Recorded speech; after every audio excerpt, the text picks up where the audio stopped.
بسم اللہ الرحمن الرحیم، السلام علیکم۔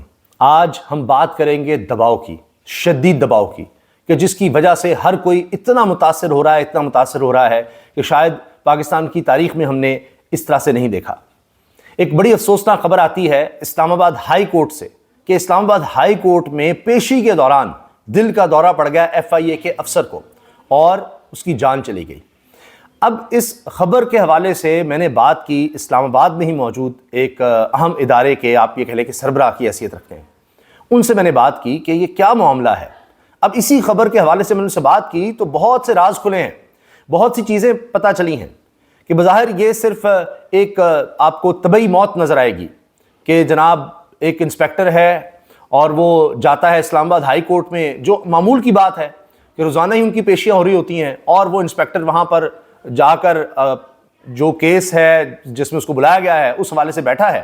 ابھی اس کی باری بھی نہیں آئی کہ اس کی طبیعت خراب ہوتی ہے اور ایمبولینس وغیرہ بلا لی جاتی ہے، اس کو اسپتال منتقل کیا جاتا ہے، لیکن وہ جاں بحق ہو جاتا ہے، یعنی ابھی کہ اس کا علاج کیا جائے اس سے پہلے ہی وہ دنیا سے چلا گیا۔ اب یہ خبر میں آپ کے سامنے رکھتا ہوں۔ انسپیکٹر عمران ہیں جن کو دل کا دورہ پڑا، پولی کلینک اسپتال منتقل کیا گیا تھا، لیکن وہ دم توڑ گئے۔ اب بات یہ ہے کہ میں آپ کو پوری بات بتاؤں گا کہ دباؤ کہاں کہاں کس کس طرح کا ہے۔ ایک تو بات یہ ہے کہ صرف یہ FIA نہیں، یا یہ صرف انسپیکٹر صاحب نہیں کہ جناب جن پر کے پاس 100 کیس 100 انکوائریاں لگی ہوئی ہیں، اندازہ لگائیے آپ اتنے کیسز ان کے پاس لگے ہوئے ہیں ایک FIA افسر کے پاس، اور اس میں آپ یہ اندازہ لگائیں کہ بات یہ بھی ہو رہی ہے کہ صبح یہ لوگ عدالتوں میں پیش ہوتے ہیں FIA کے افسران، اور اس کے بعد جناب دن میں دوپہر میں باقی سارا دن میٹنگز ہوتی رہتی ہیں، افسران بلاتے رہتے ہیں، اور پھر شام میں یہ کیسز بنا رہے ہوتے ہیں کیا کرنا ہے کیا نہیں کرنا۔ تو اسی طرح سے صبح سے لے کے رات تک اس ٹینشن میں وقت گزر جاتا ہے اور کوئی ان کے پاس اور وقت نہیں ہوتا، اتنے یہ ٹینس ماحول میں کام کریں FIA والے۔ پھر اس کے علاوہ جناب ان پر دباؤ ہر طرف سے ہے، ہر طرح کا دباؤ ہے، ہر ادارے کا دباؤ ہے، کہیں عدالتوں کا دباؤ ہے، کہیں دوسری طرف کوئی کہہ دیتا ہے کہ جی اس کو ایسے کر دو۔ یہ میں آپ کو اندر کی بات بتا رہا ہوں کہ اس کیس کو ایسے کر دو، اس کو ایسے کر دو، اس کو ادھر سے ادھر، ادھر سے ادھر، فلاں کو پکڑ دو، فلاں کو چھوڑ دو۔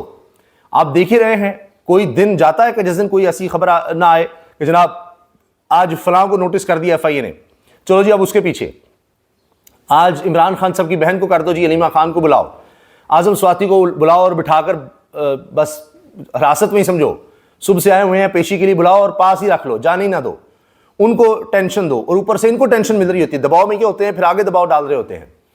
اسی طرح جناب صحافیوں کو آپ دیکھ لیں، صحافیوں کے نام آپ دیکھیں جی، پوری لسٹ آ گئی جی، درجنوں صحافی، جس میں صدیق جان سے لے کے مطیع اللہ جان، ثاقب بشیر صاحب، وہ سارے صحافی جناب آئیں جی پیشیاں بھگتے ہیں جی۔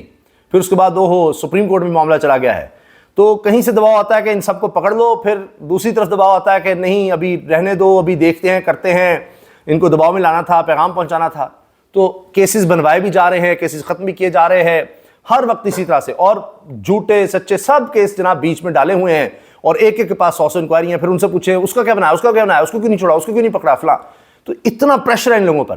آپ کو ڈاکٹر رضوان تو یاد ہی ہوں گے، ڈائریکٹر تھے FIA کے، اور شہباز شریف کے خلاف آپ کو یاد ہوگا TT کیس، کس طرح سے انہوں نے زبردست انویسٹیگیشن کی، تاریخ میں یاد رکھی جائے گی۔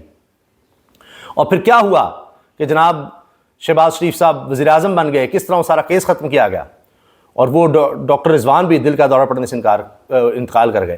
اور یہ کہتے ہیں علل اعلان، وہ کہتے ہیں جی ہم چھوڑیں گے نہیں، ہم فلاں نہیں کریں گے، جانتے نہیں اس کیس سے جڑے کتنے لوگ جناب دل کا دورہ پڑنے سے چلے گئے۔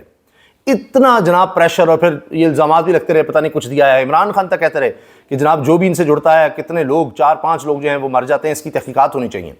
اور اس میں بتایا گیا تھا کہ TTs کس طرح لگیں، کہاں سے پیسے آئے، کس طرح کیش جاتا تھا ان کے مالٹون آفس سے، اور وہاں پر جا کر جو باہر سے پیسے آئے ہوتے تھے ڈالرز میں، اس کی جگہ پر جناب یہاں پر انہوں نے عام لوگوں کو جو باہر سے پاکستانی بھجواتے تھے اپنے گھروں کو، یہاں پر ان کو وہ والے جو بوریوں میں یہاں سے پیسے گئے ہوتے تھے ان کو دے دیتے تھے، اور وہاں سے وہ جو ڈالر آئے ہوتے تھے وہ یہ شو کرتے تھے کہ انویسٹمنٹ آئی ہے ہمارے اکاؤنٹس میں۔ وہ TTs لگی ہوئی تھیں، جو لوگ کبھی زندگی میں گئے ہی نہیں باہر، وہ جناب پیسے بھی بھیج رہے ہیں، اور جن کی تنخواہیں کو 20,000 ہے 30,000 ہے، ان کے اکاؤنٹ سے کروڑوں اربوں روپیہ نکل رہا ہے، وہ سارا ڈاکٹر رضوان کو کریڈٹ جاتا تھا، وہ دنیا سے چلے گئے۔ کس طرح کا پریشر آپ دیکھیے ہے۔ ابھی میں نے آپ کو بتایا نا اسد طور کا، ان کے حوالے سے آپ خبر سنیے کہ اسد طور نے خبر دی ہے کہ بڑے بڑے افسران نے کام کرنے سے انکار کر دیا اسلام آباد میں کہ آپ نے ہمارے جونیئر افسر کو ہمارے اوپر لا کر آئی جی لگا دیا ہے تو ہم کام ہی نہیں کرتے. وہ بھی میں خبر آپ کے سامنے رکھتا ہوں. اب دیکھیں نا افسران پر پریشر کس کس طرح کے ہیں کہ جونیئر افسر کو اوپر لا رہے ہیں, ہم نے نہیں کام کرنا, پھر زبردستی کام کرو نہیں تو یہ کر دیں گے وہ کر دیں گے. پوری قوم اتنے دباؤ میں ہے, ہر طرح مہنگائی, بے روزگاری, غربت, افلاس, بجلی کے بلز, گیس کے بلز, پیٹرول, روزگار ہے نہیں, ہر طرح کا پریشر. آپ الیکشن کمیشن کا حال دیکھ لیں, کوئی اس نے فری اینڈ فیئر الیکشن کرنا ہے, جو اوپر سے آنا ہے اس کو وہ کریں گے. ججز کا دیکھ لیجئے, اسلام آباد ہائی کورٹ کے ججز, پورے پاکستان کے ججز کا حال دیکھ لیں آپ. اسلام آباد ہائی کورٹ کے ججز خط لکھ رہے ہیں کہ جی ہماری فیملیز کو دھمکایا جا رہا ہے, کن کے ساتھ کیا کیا کیا جا رہا ہے. یہ دباؤ کی, آج میں نے کہا نا دباؤ کی بات کریں گے. اغوا ہو رہے ہیں, لاپتہ ہو رہے ہیں, یہاں جناب گھروں پر چھاپے, کیا کچھ ہو رہا ہے. ابھی وہ دیکھ لیجئے, اب ہوا یہ ہے کہ بابر ستار صاحب اسلام آباد ہائی کورٹ کے جج, جنہوں نے جناب وہ توہین عدالت کے نوٹس دیے ڈی سی کو اور پولیس افسر کو کہ جی جس کو رہا کرتے ہیں آپ اس کو گرفتار کر لیتے ہیں, MP O لگا دیتے ہیں. اب جناب ان کے خاندان کے سارے خاندان کے جناب وہ امریکی پتہ لگا جی وہ تو شہریت ہے, یہ اب آ کر پتہ لگ رہا ہے کہ بابر ستار پورا خاندان امریکی شہری نکل آیا ہے, کاغذات سوشل میڈیا پر وائرل. یہ سب کیا ہو رہا ہے, یہ اب یاد آیا ہے, کئی سالوں سے لگے ہوئے ہیں. اور یہ تو عمران خان کے بڑے ناقد تھے, کالم بھی لکھا کرتے تھے, ٹیلی ویژن پر بھی آیا کرتے تھے, بطور تجزیہ کار وکیل تھے. تو اب جناب وہ کہ جی خط لکھنے کے پیچھے یہ بھی ہیں, اس خط میں یہ بھی شامل ہیں, اور شاید یہ بھی کہ جی انہوں نے سب کو اکٹھا کیا جو بھی کیا. تو اب یہ کام شروع ہو گیا ہے, ہر طرح سے دباؤ ہے. تو اب اسد طور نے کس کس کا بتایا ہے وہ آپ سن لیجئے. D I G head quarter Hasan Raza, D I G security Muhammad Owais and D I G safe city and traffic Shoaib Jan Baz have all quit from their posts in protest, stating that he is a junior and refused to work under his supervision. کہ جی اسلام آباد میں جو آئی جی لگایا جا رہا ہے یہ ہمارا جونیئر ہے, ہم اس کے نیچے کام نہیں کریں گے. یہ خبر جی اسد طور نے دی ہے. اچھا اب آپ یہ دیکھیں, یہ خبر میں ساری آپ کو پڑھ دیتا ہوں, میرے پاس تصویر بھی ہے. اور جو یہ انسپیکٹر جو جاں بحق ہوئے ہیں, جو انتقال کر گئے ہیں, اللہ تعالیٰ ان کی مغفرت فرمائے. دوران ڈیوٹی ہی ظاہر ہے کہ عدالت میں موجود تھے, ابھی ان کے کیس کی باری آنی تھی, تو اب یہ ہو رہا ہے جی. اچھا, اسلام آباد ہائی کورٹ میں FIA انسپیکٹر عمران کی طبیعت خراب ہوئی, جس کے بعد انہیں ایمبولینس کے ذریعے پولی کلینک اسپتال منتقل کیا گیا جہاں وہ دم توڑ گئے. پولیس کے مطابق انسپیکٹر عمران کی طبیعت اس وقت خراب ہوئی جب وہ جسٹس طارق محمود جہانگیری کی عدالت میں تھے. انسپیکٹر عمران عدالت میں ریکارڈ پیش کرنے آئے تھے. ہائی کورٹ میں اچانک دل کا دورہ پڑنے پر انہیں اسپتال منتقل کیا گیا تھا. جاں بحق FIA inspector Imran corporate crime circle میں بطور SHO تعینات تھے. اللہ تعالیٰ کی مغفرت فرمائے, ان کے لواحقین کو صبر عطا فرمائے.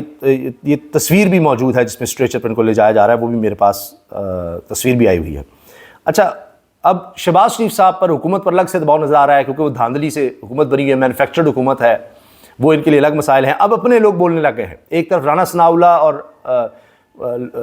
لطیف خواجہ میاں جاوید لطیف کی لڑائی چل رہی ہے, وہ ان پر الزام لگا رہے ہیں کہ جناب یہ جھوٹ بول رہے ہیں. میاں لطیف رانا ثناءاللہ کو سنا رہے ہیں. اب دانیال عزیز میدان میں آ گئے ہیں, انہوں نے کہا ہے کہ یہ غدر مچا ہوا ہے, یہ الیکشن نہیں ہے, یہ غدر مچا ہوا ہے. اور الیکشن والے دن پولنگ سٹیشن میں گیا تو بتایا کہ وہ 100 کی کاپی بیلٹ باکس میں ڈال کر چلے گئے ہیں. یہ ہو رہا تھا جی, یہ اپنے لوگ ان کے, ابھی تک نون لیگ میں تھے کچھ عرصہ پہلے, اب صرف سیاستدان لکھتے ہیں. اور یہ کاشف واسی صاحب کے پروگرام میں بیٹھ کر کہہ رہے ہیں, اس میں نون لیگ کے بھی رہنما آئے ہوئے ہیں اور وہ شرمندہ, گردن جھکائے, نظریں جھکائے, وہ کوئی بات نہیں کر پا رہے, دانیال عزیز کی بات کا جواب نہیں دے پا رہے.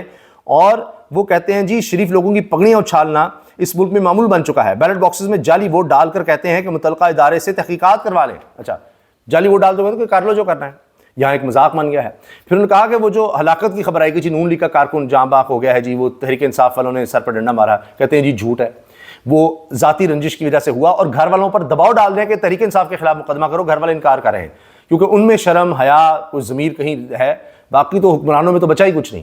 تو وہ یہ کہہ رہے ہیں کہ بھائی جب ایک جھوٹا مقدمہ ہم قتل کا کسی پہ کروا دیں, وہ ذاتی رنجش پہ جناب لڑائی ہوئی اور اس میں ان کی جان چلی گئی. یوسف نام تھا شاید ان کا, غالباً ان کارکن کا نون لیگ کے. تو یہ دانیال عزیز اپنے آدمی وہیں کے ناروال کے, وہ ساری کہانی بتا رہے ہیں کس کس طرح سے یہ سارا کچھ ہوا. وہ کہتے ہیں انہوں نے تو غدر مچایا ہوا ہے, یہ الیکشن تھوڑی ہو رہے ہیں, یہ بھی ضمنی الیکشن کی اور اسی طرح جنرل الیکشن کی کہانی ہے. تو یہ تو الیکشن عملے پر دباؤ آپ نے دیکھ ہی لیا تھا. وہ کہہ رہے جی ہم مجبور ہیں, ویڈیو دیکھی تھی میں نے, آپ کو دکھائی تھی کہ وہ کہہ رہے جی کہ کیوں آپ کہہ رہے ہیں باکسز کیوں اس طرح سے بھرے جا رہے ہیں, کیوں ٹھپے لگوا رہے ہیں, کہ جی ہم مجبور ہیں. پہلے ان سے سائن کروا لیے گئے ہیں فارم 45 پر, جی مجبور ہیں. دباؤ ہر سطح پر دباؤ, ہر کسی پر دباؤ. تو یہ اس وقت پاکستان جناب شدید دباؤ کے تحت چل رہا ہے. اور اوپر سے ایک اور دباؤ بھی ہے، اور وہ ہے امریکہ کا۔ پاکستان پر انسانی حقوق پامالی کے سنگین امریکی الزامات، حکام کو سزا نہیں ملتی، یہ جناب امریکہ کی طرف سے ان کی رپورٹ آ گئی ہے۔ اور آئی ایم ایف کا دباؤ بھی سن لیجئے، P M office bonuses raise I M F concerns. Express Tribune نے خبر لگائی کہ جی یہ 24 ارب روپے آپ نے ایسے ہی بانٹ دیا ہے پی ایم آفس کے اہلکاروں میں جن کو پہلی گریڈ سے زیادہ تنخواہ ملتی ہے، اور افسران میں آپ نے 24 ارب روپیہ بانٹ دیا، اس کا تو ذرا حساب دیں، آئی ایم ایف پوچھ رہا ہے۔ امریکہ کہہ رہا ہے، اس نے رپورٹ جاری کی ہے کہ پاکستان میں سیاسی کارکنوں اور ان کے اہل خانہ پر تشدد کے شواہد موجود ہیں۔